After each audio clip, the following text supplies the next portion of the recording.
Alléluia. Nous aimons tellement ta présence, Seigneur. Nous nous sentons à l'aise dans ta présence. Ta présence nous fait du bien. Ta présence nous fait du bien. Ta présence nous fait du bien. Oh Seigneur, l'oiseau se sent à l'aise dans l'air. Il plane sans problème. Les poissons se sentent à l'aise dans l'eau. Ils nagent sans problème. Les lions se sentent à l'aise dans la brousse. Ils se sentent à l'aise. Et nous nous sentons à l'aise dans ta présence. Ta présence nous fait vivre. Ta présence nous fait vivre. Ta présence nous fait vivre. Heureux d'être accueillis dans ta présence. Merci Seigneur. Merci pour ton esprit qui a l'œuvre. Merci. Tu ne viens pas en tourisme au milieu de ton peuple. Tu viens en homme d'action. Quand tu es au milieu de ton peuple, tu agis. Tu agis. Ce soir encore, nous croyons que tu es en train d'agir. Depuis le début de ces cultes, tu as commencé à agir. Tu agis maintenant et tu agiras encore. Merci parce que ta main puissante est en train d'agir. Nous croyons en ta puissance. Nous croyons en ta puissance. Nous croyons en ta puissance qui est en train de guérir les malades. Nous croyons en ta puissance qui est en train de délivrer. Nous croyons en ta puissance qui est en train de redonner l'espoir. Nous croyons en ta puissance qui neutralise les œuvres du diable. Nous croyons en ta puissance. Merci pour ta présence. Bénis ces instants, nous voulons partager ta parole. Seigneur, passe par nous pour bénir ton peuple. Ton onction fraîche. Passe au travers de ces messages pour bénir ton peuple. Au nom de Jésus. Amen. Amen. Est-ce qu'on peut donner gloire à Dieu? Amen. Gloire au Seigneur. Que le nom du Seigneur soit béni pour cette grâce qui nous fait encore ce soir d'être dans sa présence. C'est vraiment une grâce que nous ne méritons pas. Amen. Amen. Gloire au Seigneur. Nous continuons avec notre pensée que nous avions commencé depuis le mercredi depuis plutôt cette semaine sur toute plante que mon Père Céleste n'a pas plantée sera déracinée. Sera quoi? Déracinée. Amen. Gloire à Dieu. Nous avons considéré 3 textes qui font l'objet de notre pensée. 3 textes par où nous avons tiré quelques pensées pour ce temps de partage. Nous avions Matthieu chapitre 15, versets 1 à 13. Matthieu chapitre 13, versets 24 à 30. Et enfin, Jean chapitre 4, verset 35. Il est écrit ceci dans Matthieu 15, à partir du verset 1. Alors, des pharisiens et des scribes virent Jérusalem auprès de Jésus et dirent: pourquoi tes disciples transgressent-ils la tradition des anciens, car ils ne lavent pas les mains quand ils prennent les repas.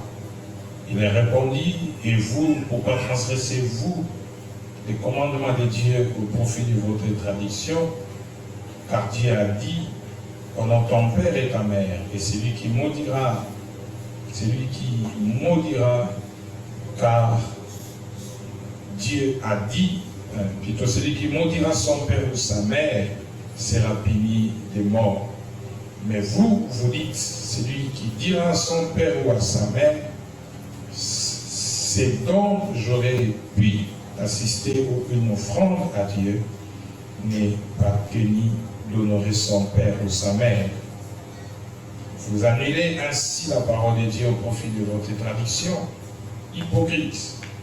Ésaïe a dit, Ésaïe a bien prophétisé sur vous quand il a dit, ce peuple m'honore des lèvres, mais son cœur est éloigné de moi. C'est en vain qu'il m'honore en enseignant des préceptes qui sont des commandements d'hommes et a appelé à lui la foule et lui dit, écoutez et comprenez, mais ce qui sort de la bouche, c'est ce qui suit l'homme. Alors les disciples s'approchèrent de lui et lui dirent, sais-tu que les pharisiens ont été scandalisés des paroles qu'ils ont entendues? Il répondit, toute plante que n'a pas planté mon Père céleste sera déracinée. Matthieu 13, verset 24 à 30. Il leur proposa une autre parabole et il dit, le royaume des cieux est semblable à un homme qui a sémé une semence dans son champ. Mais pendant que les gens dormaient, son ennemi va s'éma délivrer parmi les blés et s'en alla. Lorsque l'herbe est poussée et donnée du fruit, livré Paris aussi. Les serviteurs du maître de la maison virent lui dire, Seigneur, n'as-tu pas sémé une bonne semence dans ton champ? D'où vient donc qui est délivré? Il leur répondit, c'est un ennemi qui a fait cela. Et les serviteurs lui dirent, veux-tu que nous allions l'arracher? Non, dit-il, de peur qu'en arrachant livré, nous déracinions en même temps les blés. Laissez croître ensemble l'un à l'autre jusqu'à la moisson. Et à l'époque de la moisson, je dirai au moissonneur, arrachez d'abord l'ivrée, liez-les en gerbe pour la brûler, mais amassez les blés dans mon grenier. Jean chapitre 4, 35. Ne dites-vous pas qu'il y a encore 4 mois jusqu'à la moisson? Voici, je vous l'ai dit, levez les yeux et regardez les champs qui déjà blanchissent pour la moisson. Parole du Seigneur. Amen. Voilà, continuer. Nous avons vu les livres. Ces 3 textes font l'objet de notre pensée, quoique nous n'allons pas les considérer dans son contexte immédiat, mais nous avons pu tirer des pensées qui ressortent de ces 3 textes pour concilier les éléments nécessaires de ce que nous sommes en train de partager. Et depuis le mercredi, nous avions commencé à partager sur cette pensée de tout ce que mon Père n'a pas sémé sera déraciné. Amen. Et le deuxième texte nous donne une pensée claire et nette pour nous montrer combien est-ce que ce maître du champ a planté les blés, alors que la nuit, pendant que tout le monde dormait, l'ennemi est venu planter l'ivraie. Il est venu planter autre chose au même endroit que les bonnes choses ont été plantées. Et ce texte nous amène à comprendre que quand Dieu plante ou sème dans le monde ses disciples pour faire avancer son royaume, au même moment, le diable aussi vient s'aimer ses disciples pour empêcher le royaume de Dieu d'aller de l'avant. Et nous avons dit bien beaucoup de choses là-dessus pour faire asseoir notre pensée et comprendre qu'est-ce que nous voulons partager pendant tous ces temps. Et nous avions dit qu'il y a 3 choses à savoir si nous voulons déraciner tout ce que notre Père Céleste n'a pas planté. Nous ne pouvons pas commencer à déraciner sans pour autant prendre conscience de ce qui se passe dans notre vie. Et j'ai souligné une chose très importante hier en disant que parmi les processus de la délivrance d'une personne, le premier processus, c'est la prise de conscience. Nous devons prendre conscience de l'état dans lequel nous nous trouvons pour nous permettre à être délivrés. Lorsque nous prenons conscience, c'est-à-dire nous prenons le temps d'examiner chaque chose, chaque détail, chaque élément dans notre vie pour nous permettre à savoir distinguer ce qui est bon et ce qui est mauvais. Amen.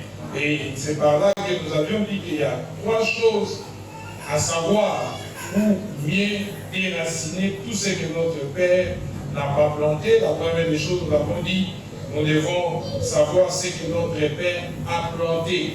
C'est comme ce maître du champ qui savait ce qu'il avait planté. Il était conscient qu'il avait planté du blé. Et même ses serviteurs savaient ce que leur maître avait planté. Et lorsqu'ils ont constaté autre chose, ils sont allés dire à leur maître parce qu'ils savaient. Et puis la deuxième chose que nous avions dit, c'est de savoir ce que notre Père n'a pas planté. Et toujours dans la pensée de ces textes, ses maîtres et ses serviteurs savaient distinguer aussi les choses que l'ennemi avait plantées pendant la nuit. Et c'est ce qui a fait qu'ils sachent comment, pendant les temps de la moisson, de la récolte, distinguer les blés et livrer. Parce qu'ils savaient ce que leur maître avait planté et ce que leur maître n'avait pas planté. Amen. Et la troisième chose, nous avions dit, nous devions savoir comment déraciner ce que notre Père n'a pas planté. Amen. Et par rapport toujours à la lumière de ces textes, nous avions compris que ce maître a su comment déraciner ce que lui n'avait pas planté. Et alors, à l'heure de la moisson, il a dit à ses serviteurs, commencez d'abord par déraciner l'ivraie, jetez-les dans les feux, et puis vous prendrez les blés, vous mettrez dans mon grenier. Parce qu'il a su faire d'abord la différence entre ce qu'il avait planté et ce qu'il n'a pas planté. Et cela l'a aidé, l'a permis, lors de la récolte, de savoir aussi comment faire la récolte pour qu'il ne puisse pas faire les choses en désordre. Et parfois nous nous lançons dans des combats spirituels, parfois nous nous avançons dans bien des choses dans notre vie, ne sachant pas quelles sont les bénédictions que Dieu a placées en nous et quelles sont les choses mauvaises que le diable a placées en nous. Nous disions que nous sommes comme une terre devant le Seigneur, où le Seigneur plante de bonnes choses en nous et l'ennemi aussi vient planter les siens. Et si nous ne savons pas faire cette différence, nous risquerons de déraciner même parfois des bonnes choses que Dieu a mis en nous. Mais lorsque nous prenons le temps de distinguer ce qui est de Dieu et ce qui n'est pas de Dieu, nous saurons détruire ce qui n'est pas de Dieu et nous approprier les choses que Dieu nous a données. Amen. Nous avons lu plusieurs textes qui nous montrent comment est-ce que Dieu, dans sa pensée, pense toujours du bien pour nous, cherche toujours que nous ayons une bonne vie et que nous soyons heureux et que nous puissions prospérer et que nous puissions aller de l'avant. Et dans cette pensée de Dieu, l'ennemi aussi de son côté cherche les voies et moyens pour nous détruire. La Bible dit, il rôde comme un lion rugissant, cherchant qui dévorera. Jour et nuit, le diable aussi de son côté, il cherche les voies et moyens pour nous détruire. Et nous avions fait des parallélismes entre ce que Dieu a planté dans nos vies et ce que Dieu n'a pas planté dans nos vies.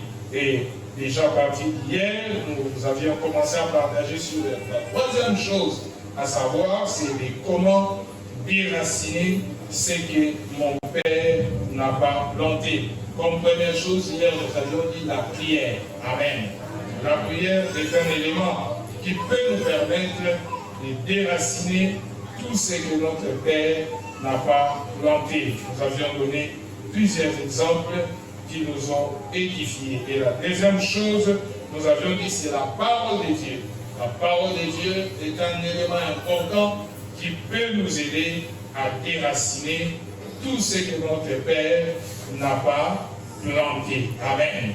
Nous avons dit que la parole de Dieu est l'outil qui nous permet de connaître et de détruire les œuvres du diable dans nos vies. Nous permet de connaître et savoir distinguer. Et nous avions donné des textes fantastiques et magnifiques qui nous ont aidés à savoir distinguer les œuvres du malin et les œuvres de Dieu.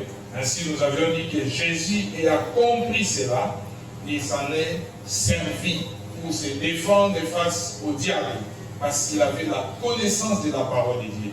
Lorsque nous sommes des ignorants, le diable peut se jouer de nous. Lorsque nous ne savons pas méditer la parole de Dieu, lorsque nous ne savons pas prendre la parole de Dieu, la méditation de la parole de Dieu au sérieux, nous risquerons de tomber dans les pièges du diable parce qu'on est des ignorants. Mais dès lors que nous avons la connaissance, ça nous permet de savoir distinguer ce qui est de Dieu et ce qui n'est pas de Dieu. Amen. Nous avons dit un texte merveilleux que j'aimerais que nous puissions la lire encore dans Psaume 119, verset 130. La Bible dit, la révélation de tes paroles est claire. Elle donne de l'intelligence aux simples. Amen. Nous avons lu en français courant, qui le dit encore mieux. Découvrir ta parole apporte la lumière. Elle donne du discernement aux simples.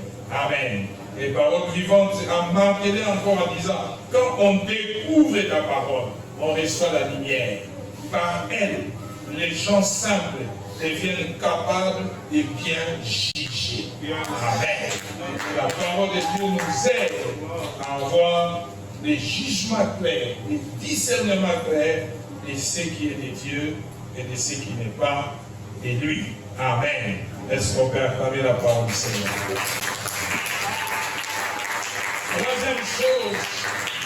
Troisième chose qui peut nous permettre de déraciner tout ce qui n'est pas de Dieu, tout ce que notre Père n'a pas planté, c'est de s'approprier des promesses de Dieu. Amen. C'est de s'approprier des promesses de Dieu.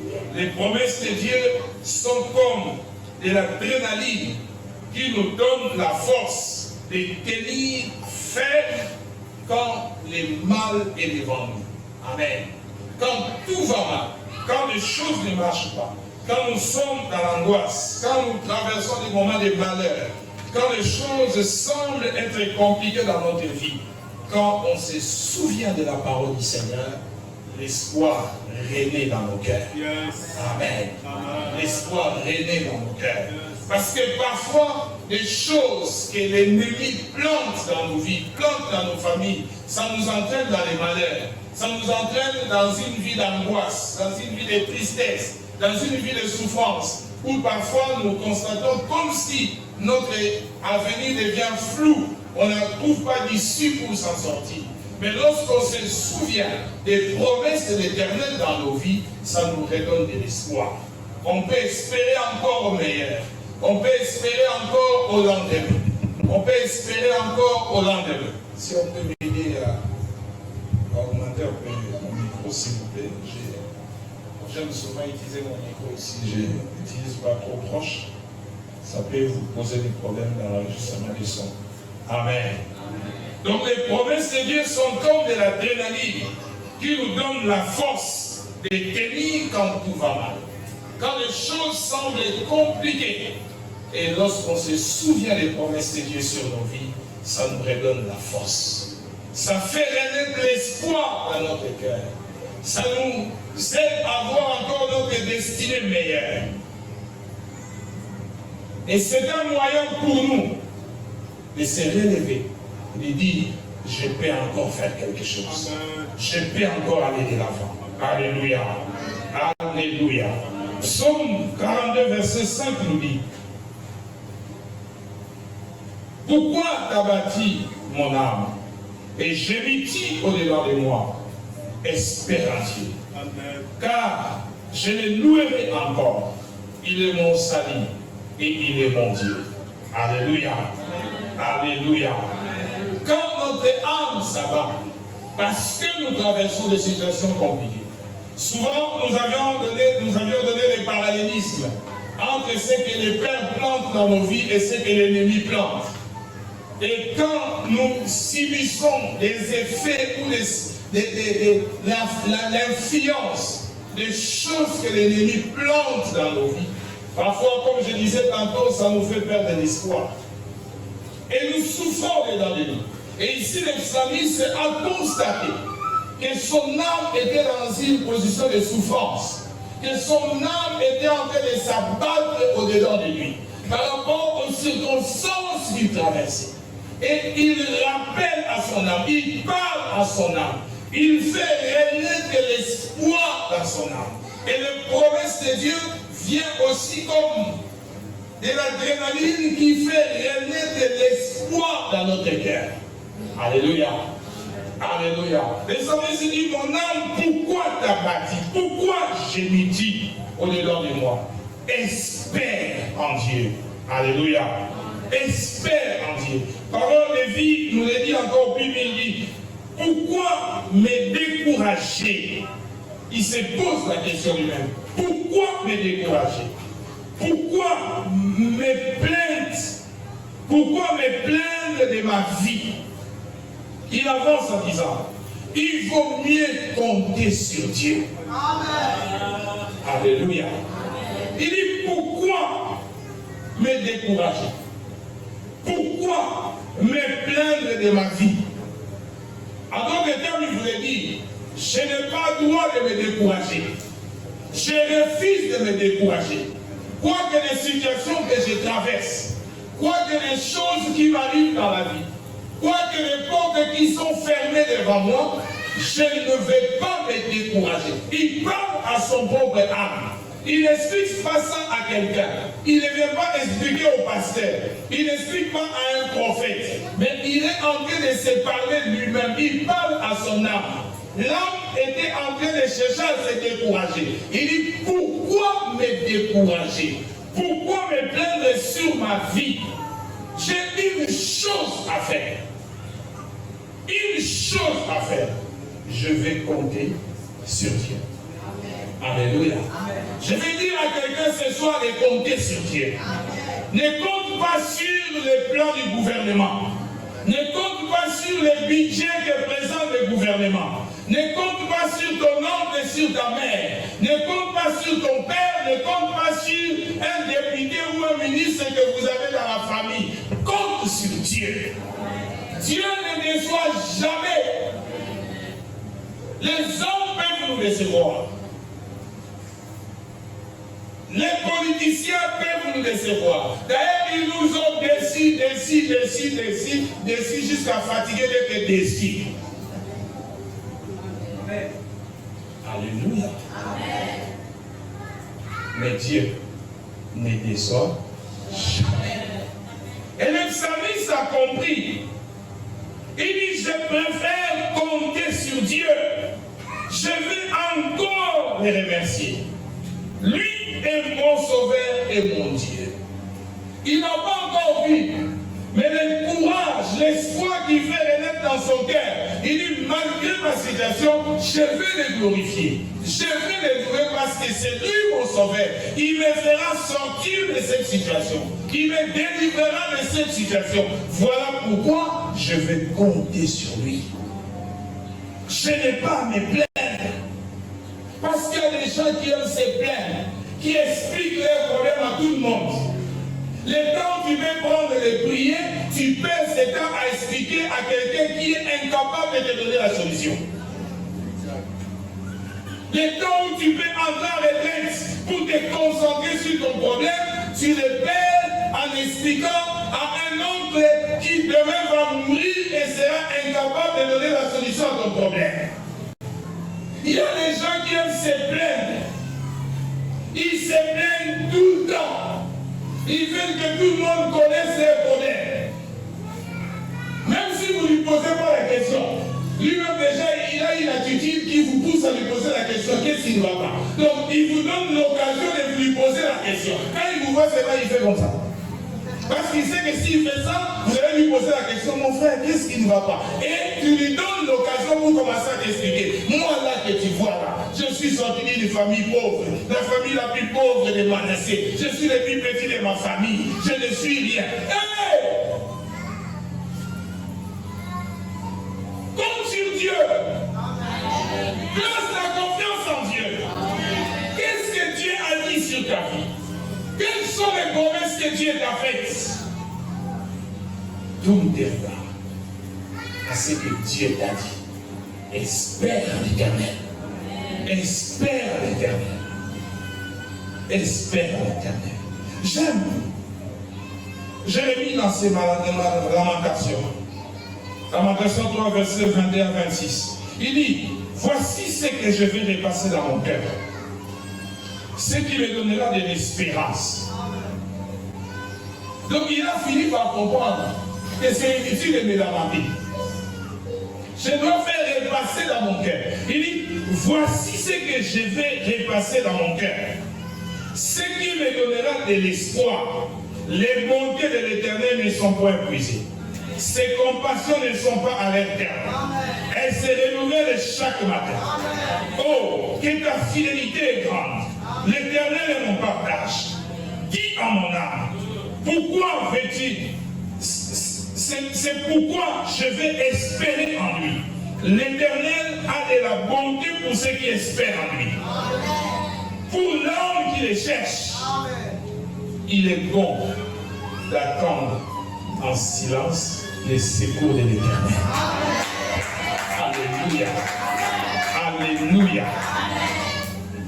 Pourquoi t'as battu mon âme au-dedans de moi? Je vais faire repasser ceci dans mon cœur. Et si je le fais repasser, ça me donnera de l'espérance. Je vais dire à quelqu'un ce soir, fais repasser les promesses de Dieu dans ton cœur. Il y a certainement des choses que Dieu t'a dit pour ton avenir. Il y a certainement une parole que tu as reçue de l'homme de Dieu pour ton avenir. Il y a certainement une parole que tu as reçue au travers d'une prédication dans cette église sur ton avenir. Faire repasser cela dans ton cœur, ça te donnera de l'espérance. Là où tout est bloqué, là où tout est fermé, là où rien ne marche, souviens-toi de ce que Dieu t'a dit. Tu arriveras. Alléluia. Alléluia. Alléluia. Tu arriveras. Tu arriveras. N'oubliez jamais dans nos vies. Nous avons Bethel, nous avons aussi El Bethel. Alléluia. Alléluia. Dans notre marche avec Dieu, il y a Bethel, mais il y a aussi El Bethel. Il y a un temps où Dieu nous a fait des promesses. Il y a un temps où Dieu renoue ses promesses dans notre vie. Pour nous dire, hey, n'oublie pas qu'il y a des promesses qui sont attachées à ta vie. Il y a des promesses qui sont attachées à ta destinée. Même si aujourd'hui ça ne marche pas. Mais parce qu'il y a des promesses qui sont attachées à ta destinée, demain ça marchera. Alléluia. Qui pouvait croire, même Joseph lui-même, qu'il deviendrait ce qu'il était devenu par rapport à son parcours. Mais il est resté attaché à ce que Dieu lui avait dit. La prison, oui, mais Dieu a dit une chose sur ma vie. L'esclavagisme, oui, Dieu a dit une chose sur ma vie. La femme de Potiphar, oui, Dieu a dit une chose dans ma vie. Au travers de cette femme, je peux m'en sortir de la situation dans laquelle je vis. Mais je ne regarde pas ce que cette femme peut me donner, mais je regarde ce que Dieu a dit sur ma vie. C'est ce qui est important, c'est ce qui est nécessaire. Frère, sœur, souviens-toi de ce que Dieu a dit dans ta vie. Je dis toujours, quand Dieu te fait une promesse, si cette promesse ne s'est pas encore accomplie, ne les mets jamais de côté. Ne les mets jamais de côté. Quelles que soient les années que ça peut prendre, considère ses promesses. C'est lui qui a fait la promesse est fidèle. Alléluia. Nous avons un seul devoir, c'est de croire à la promesse. Mais son accomplissement, c'est le devoir de Dieu. Continuons à croire et à croire à cette promesse. Le Dieu qui l'a fait l'accomplira. Amen. Amen. Ne soyons pas comme les enfants d'Israël, à qui Dieu a fait une promesse d'une terre promise, un lieu où coule le lait et le miel. Une vie meilleure que ce qu'ils avaient en Égypte. Mais voilà que Moïse envoie les espions pour aller espionner cette ville. Ils arrivent là-bas, ils avaient peur. Il dit, nous en avons trouvé des géants fils d'Anan. Ils sont plus nombreux, plus forts que nous. Ils étaient découragés. Mais j'aime l'attitude de Josué et Caleb. Ils se sont souvenus des promesses que Dieu leur a faites. C'est Dieu, quand il est délivré de l'Égypte, il leur a dit, je serai avec vous. Alléluia. Je serai avec vous. Quoique l'ennemi peut être grand, puissant et fort, mais parce que vous avez une promesse de Dieu, et c'est Dieu a dit qu'il sera avec vous. Il sera avec vous. N'ayez pas peur, ne perdez pas espoir. Continuons à nous souvenir des promesses de Dieu. Et cette promesse nous redonnera de l'espoir. Amen. Amen. Josué dit dans Josué 1, verset 5, verset 3 à 5. Tout Dieu fait la promesse à Josué, il dit, tout lieu que foulera la plaque de votre pied, je vous les donne. Comme je l'ai dit à Moïse, vous aurez pour territoire, depuis le désert jusqu'à Liban, jusqu'au grand fleuve, jusqu'au fleuve d'Euphrate, tous les pays des Étiens, et jusqu'à la grande mer vers le soleil couchant. Nul ne tiendra devant toi tant que tu vivras. Je serai avec toi, comme j'ai été avec Moïse. Je ne te laisserai pas. Je ne t'abandonnerai point.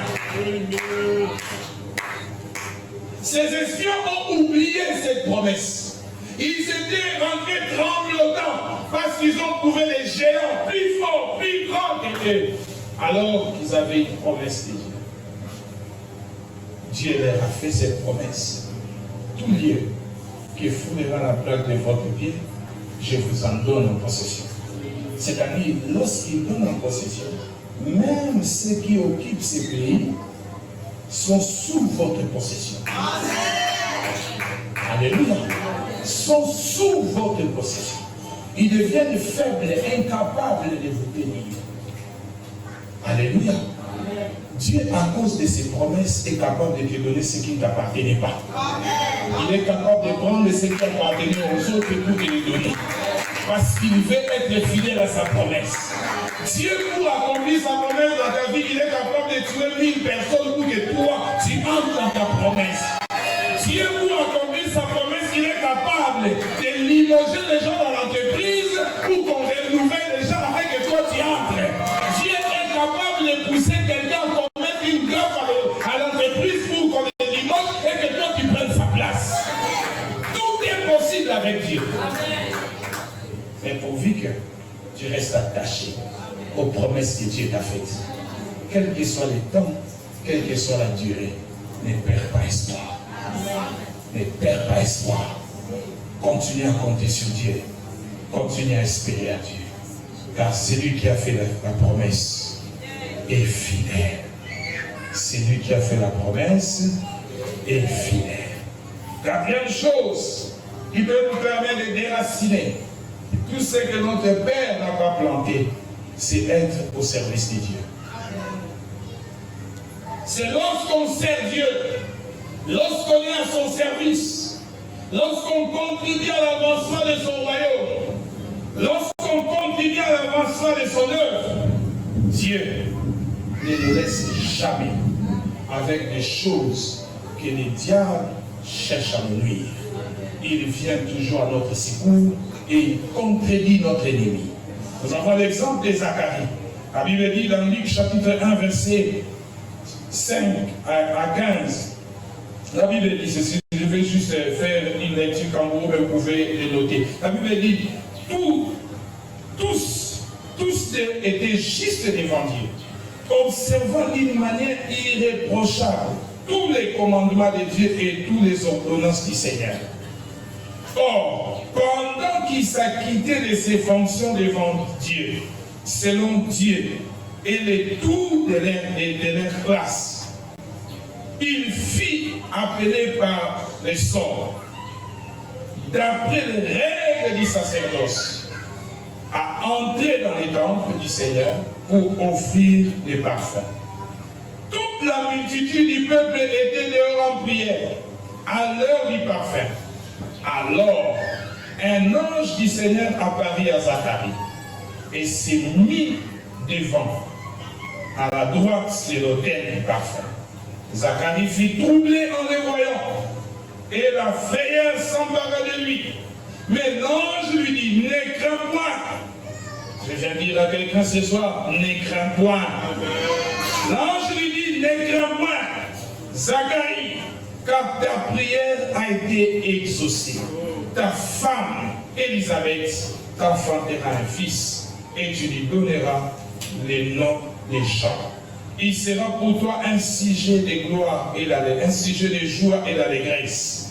Et plusieurs se réjouiront de sa naissance, car il sera grand devant le Seigneur.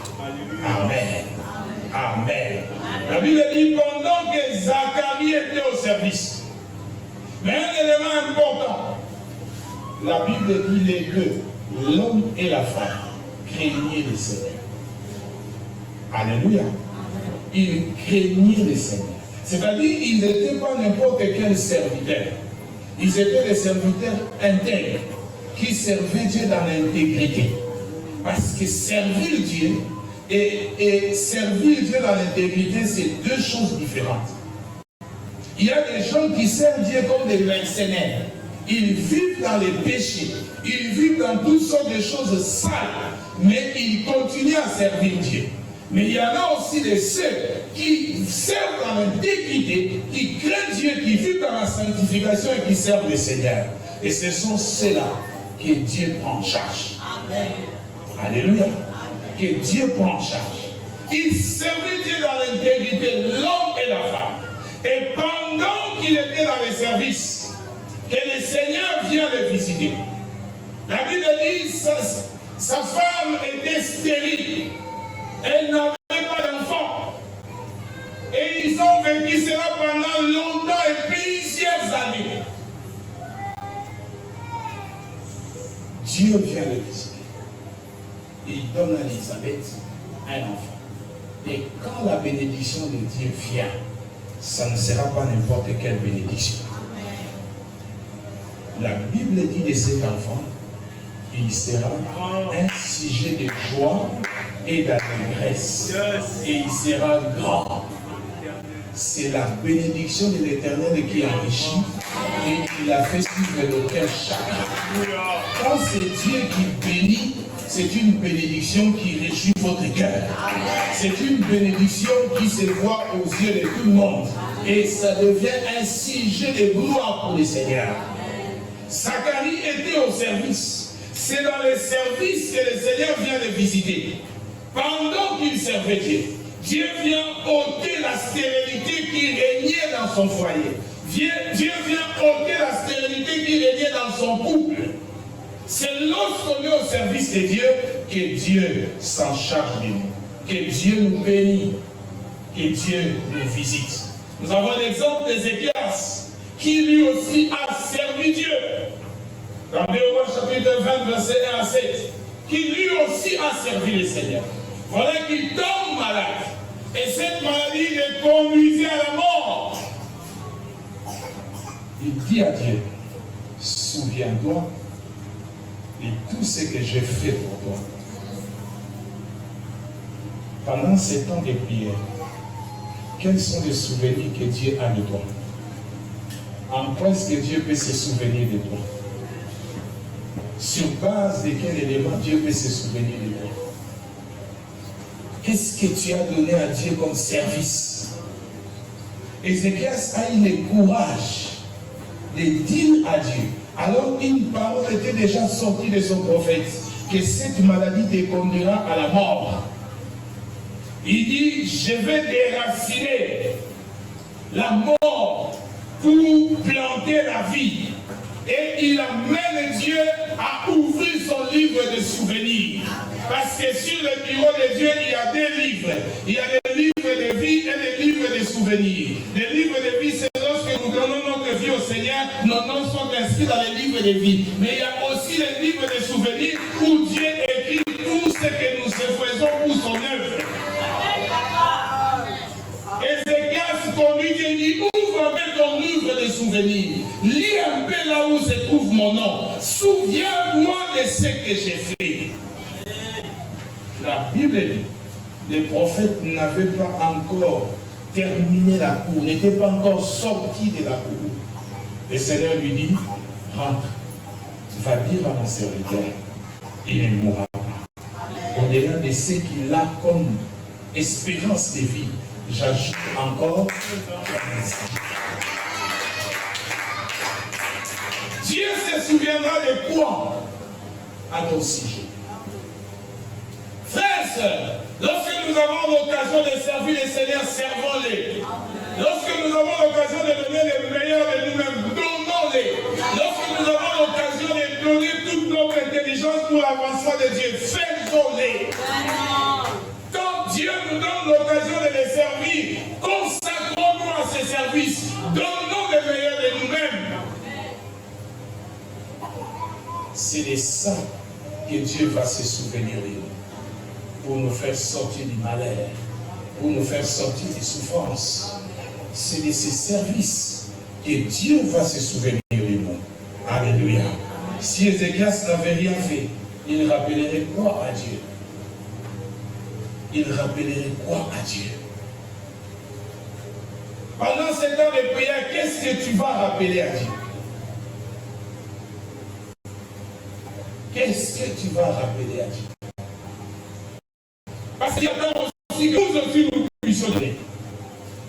Il y a des personnes qui viennent à Dieu pour que Dieu leur donne. Et quand il est face au problème, il n'a rien à rappeler à Dieu. Mais si tu as donné à Dieu de ton intelligence, de ta force, de tes moyens, de tes capacités, pendant ces moments de prière, tu peux rappeler à Dieu ce que tu as fait pour lui. Si Dieu est juste et fidèle pour reconnaître les bienfaits, rappelle à Dieu, et tout ce que ton Père n'a pas planté sera déraciné, sera déraciné. Amen. Cinquième chose qu'il faut avoir pour déraciner tout ce que notre Père n'a pas planté, il faut avoir la foi. Amen. Il faut avoir la foi. La foi est un élément nécessaire qui nous permet d'entrer dans l'invisible pour arracher les choses qui nous appartiennent. La foi, je l'ai définie souvent comme une main visible qui entre dans les dépôts de Dieu et qui nous permet de choisir les choses que Dieu a réservées pour nous. Alléluia. Sans que nous puissions passer par les chemins des anges. Il n'y a que Dieu qui peut voir cette main entrer. Alléluia. C'est comme un moyen, c'est comme si nous étions en train de forcer Dieu de nous donner ce qu'il a réservé pour nous, pas en tenant compte de son temps, mais en tenant compte de notre foi. Est-ce que quelqu'un m'a compris? La foi peut faire avancer vite ce programme de Dieu dans notre vie.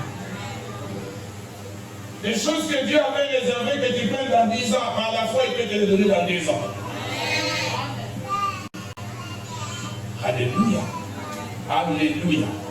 Hébreux 11 nous dit la foi est une ferme assurance des choses qu'on espère, la démonstration de celles qu'on n'a pas encore vues.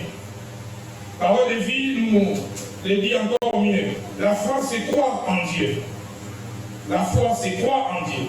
C'est une façon de posséder déjà les biens qu'on espère. Une façon de posséder déjà les biens qu'on espère. Alléluia. Alléluia. Il continue en disant, c'est être persuadé que les choses qu'on ne veut pas, que les choses qui n'existent pas, existent vraiment. Alléluia. Je répète la lecture. La Bible dit, la foi, c'est croire en Dieu. Dieu dit, c'est croire en Dieu. Il continue, il dit, c'est une façon de posséder déjà les biens qu'on espère. Donc je n'ai pas encore, mais je vis comme si je les possède déjà. Alléluia. Je vis comme si je les possède déjà. C'est-à-dire, dans mon état d'esprit, je vis comme si j'ai déjà cette chose. Je n'ai pas encore la voiture, mais dans mon état d'esprit, je vis comme si quelqu'un qui avait déjà une voiture. Est-ce que quelqu'un me comprend?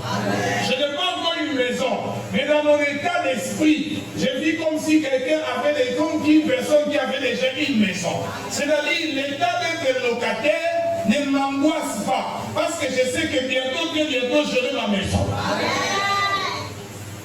Marcher à pied ne fait pas l'objet d'inquiétude dans mon cœur, parce que je sais que bientôt, très bientôt, j'aurai ma voiture. Est-ce que quelqu'un me comprend? Donc être célibataire ne m'inquiète pas, parce que je sais que bientôt, très bientôt, je serai marié. Donc ça change mon état d'esprit. Je vis comme si j'ai déjà possédé ce que j'espère. Alléluia. Et il continue en disant, c'est être persuadé, c'est-à-dire être sûr du plus profond de son cœur. C'est être persuadé que les choses qu'on ne voit pas existent déjà. Alléluia. Je suis persuadé dans mon cœur. J'ai cette certitude que cette chose qui n'existe pas encore, je l'ai déjà. Alléluia. Et cette attitude devant Dieu pousse Dieu d'agir en notre faveur. C'est pourquoi la Bible dit, celui qui veut être agréable à Dieu, il doit avoir la foi. La foi nous rend agréables devant Dieu. Et la Bible ajoute en disant, celui qui s'approche de Dieu doit croire que Dieu existe. Et il est le rémunérateur de ceux qui les cherchent. Alléluia. Et nous comprenons combien la foi est importante dans notre marche avec Dieu. Combien la foi est importante dans notre relation avec Dieu. Combien la foi est importante pour s'attendre au secours et à l'intervention de Dieu.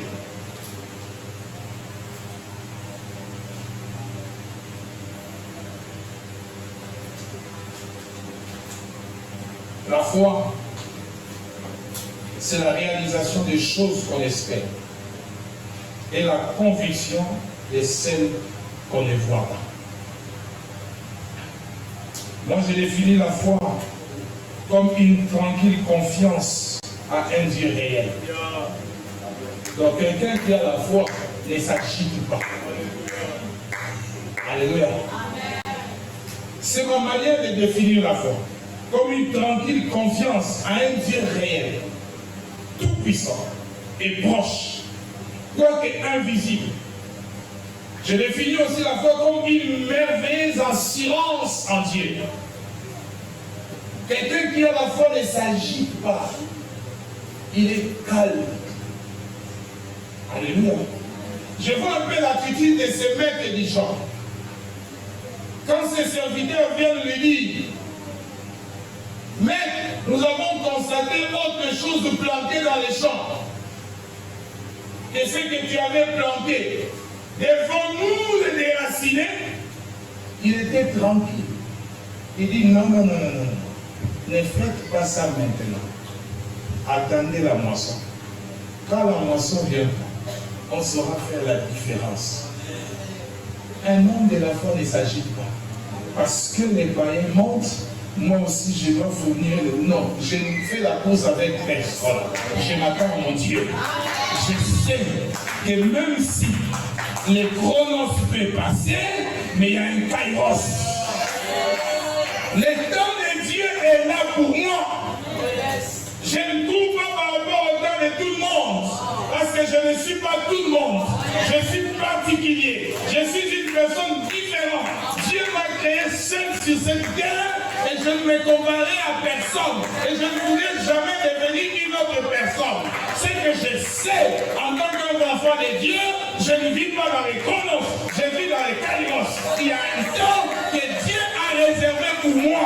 Et je continuerai à espérer en lui et à placer ma foi en ce Dieu. Je suis tranquille. Je ne m'agite pas. J'attends le temps de Dieu. J'attends le temps de Dieu. Parce que j'ai la foi à ce Dieu. J'ai une merveilleuse assurance en ce Dieu. Quand tout le monde court, moi je ne cours pas. Mais ils vont être surpris. En arrivant, ils me trouveront déjà là. Comment tu es arrivé? La foi a la possibilité de te transporter. De te transporter. Et même mieux, de te transporter. La foi a ses possibilités, frère. Continue à croire à Dieu.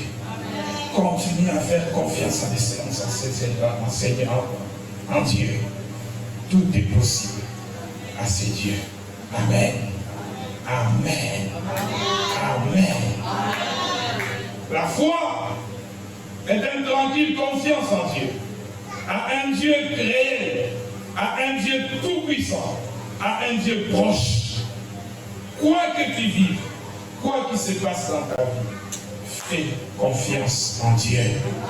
Fais confiance en Dieu. Dieu est au-delà de ta maladie. Et il peut faire au-delà de ta maladie. Lorsque tu regardes la maladie, Dieu regarde à la résurrection. Ah, c'est ce que Marc et Marie n'ont pas compris.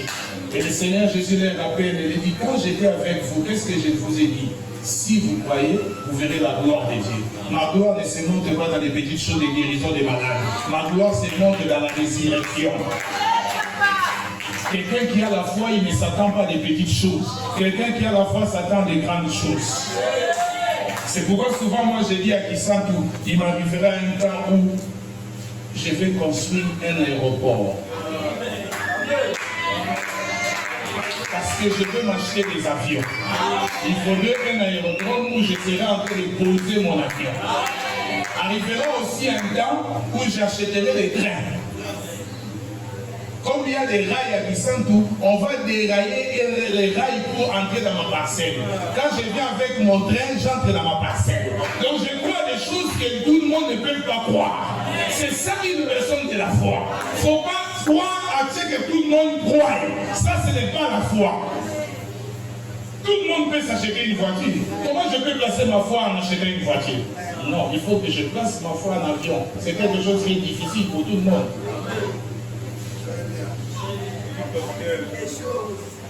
Il faut que je place ma foi en achetant un train.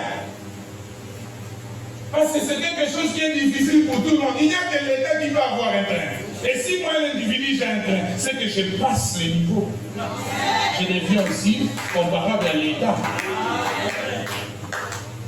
C'est juste pour nous dire que la foi, c'est croire à des grandes choses. Quelqu'un qui a la foi ne peut pas croire à des petites choses. Tu es naturel, tu es comme tout le monde. Or, la foi nous fait sortir dans le monde naturel pour nous introduire dans des choses surnaturelles. Voilà pourquoi Jésus pouvait dire à Marthe et à Marie, ne t'ai-je pas dit, si tu crois, tu verras la gloire de Dieu. Donc, il faut avoir la foi. L'élément essentiel pour voir la gloire de Dieu, c'est la foi. Or, la gloire de Dieu ne se manifeste pas dans des petites choses. Quoi qu'elle vienne comme petites choses, mais dans ces petites choses se cachent des grandes choses. Je veux ce soir motiver quelqu'un à croire en Dieu. C'est par la foi que tu peux déraciner tout ce que Dieu n'a pas planté dans ta vie. C'est par la foi que tu peux détruire les œuvres du diable. C'est par la foi que tu peux faire tomber tous les Goliaths de ta vie. David n'avait pas la force des Goliaths. David n'avait pas l'expérience des Goliaths. David n'avait pas la taille des Goliaths. David n'avait pas les armures des Goliaths. Mais David avait la foi en son Dieu. Et il est Dieu qui m'a aidé quand j'étais dans la brousse. Quand les lions et les loups venaient pour arracher mes brebis, je venais dans la gueule du lion, j'ouvrais sa bouche et je prenais la brebis. Ce Dieu-là de la brousse m'accompagnera aussi dans la ville, devant tout le monde, et je terrasserai Goliath. Et David avait tellement la foi que Goliath n'était pas encore par terre et qu'il croyait déjà que Goliath devait être par terre. Il dit aujourd'hui, ta tête sera mangée par les corbeaux. Il n'avait même pas encore touché l'ongle de Goliath, mais il voyait déjà Goliath par terre. Je voudrais ce soir que tu dises à tout ce que l'ennemi a planté dans ta vie, tu seras déraciné.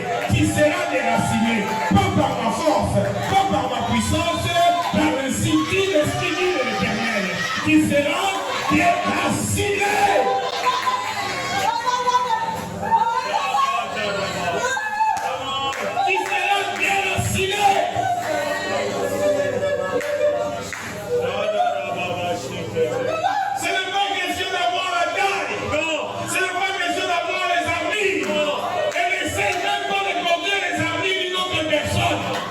La foi est une armure qui fait tomber les Goliaths. La foi est une armure qui fait tomber le mur de Jéricho. La foi est une armure qui peut faire les chemins dans la mer Rouge. La foi est une armure qui peut faire tomber tous les ennemis de ta vie. La Bible dit, Dieu parle à Moïse, il dit Dieu au sacrificateur, de poser les pieds dans l'eau.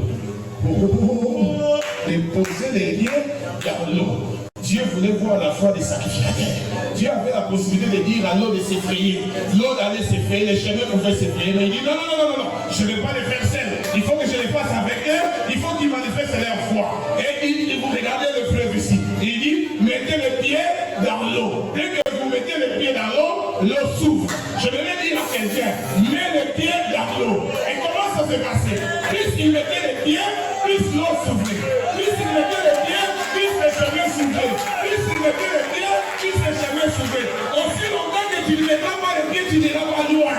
Tu n'iras pas loin. Il faut que tu mettes les pieds pour que tu arrives à ta destinée. L'arrivée de ta destinée dépend de Dieu, dépend aussi de toi. Dépend de Dieu, dépend aussi de ta foi. Je vais dire à quelqu'un ce soir, la foi a la possibilité de t'amener dans les hauteurs que tu ne peux pas arriver de toi-même. Si ce soir, tu crois en Dieu, tout est possible. Ainsi la Bible dit, tout est possible à celui qui croit. Et Jésus dit, avec la foi, tu as la possibilité de dire à cette montagne, quitte-toi de là, jette-toi à la mer. C'est pour dire quoi? Quelle que soit la taille de ton ennemi, quelle que soit la taille de ton problème, quelle que soit sa stabilité, parce que Jésus prend l'exemple de la montagne, parce que la montagne est stable, la montagne ne bouge pas. Tu peux aller revenir, tu trouveras ça là-bas. Et il veut dire, si ton problème persiste et qu'elle reste stable, mais si tu as la foi, tu peux détruire la stabilité de tes problèmes. Tu peux détruire l'orgueil de tes problèmes. Tu peux détruire tout ce qui fait que ton problème persiste. Le prendre et le jeter à mer. Je prie mon Dieu ce soir que la foi d'une personne soit honorée. Je prie mon Dieu ce soir qu'il honore ta foi. Que tous les montagnes qui se lèvent devant toi, au cause de la foi que tu as en Dieu ce soir, que ces montagnes se jettent dans la mer. Au nom puissant de Jésus. Au nom puissant de Jésus. Au nom puissant de Jésus. Recevez cette grâce. Recevez cette grâce. Recevez cette grâce. Recevez cette grâce. Recevez cette grâce. Recevez cette grâce. cette grâce. Recevez cette grâce. Recevez cette grâce. Recevez cette grâce. Recevez cette grâce. Recevez cette grâce. Recevez cette grâce. Je chasse l'incrédulité. Je détruis l'incrédulité. Je chasse l'incrédulité. Je détruis l'incrédulité. Je prie que la foi naisse dans ton cœur ce soir. Je prie que la foi naisse dans ton cœur ce soir. Que le cours de l'histoire de ta vie change.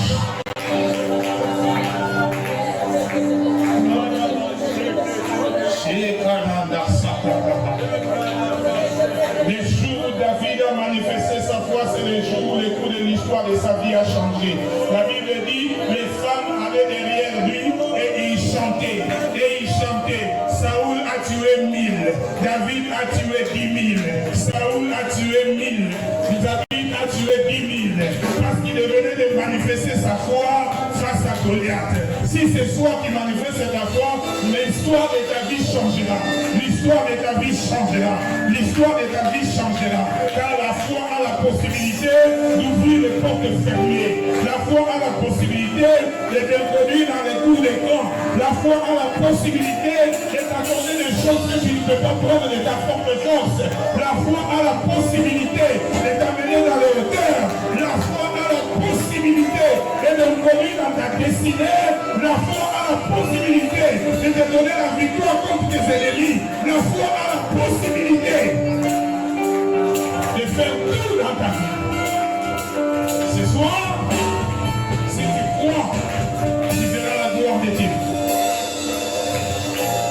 Si tu crois, tu verras la gloire de Dieu.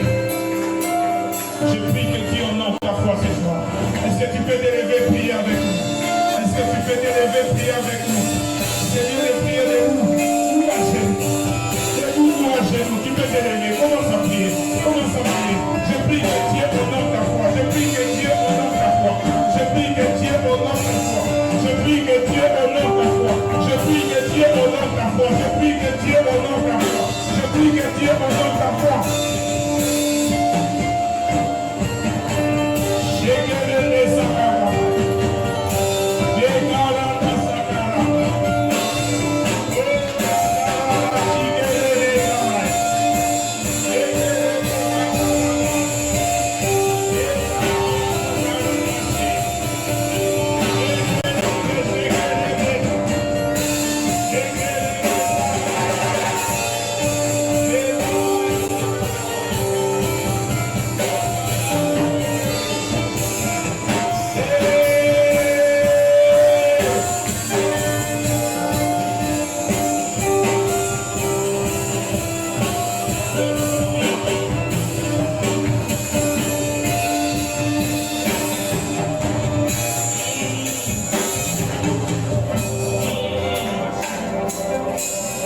Seigneur, parle au Seigneur, parle au Seigneur, parle au Seigneur.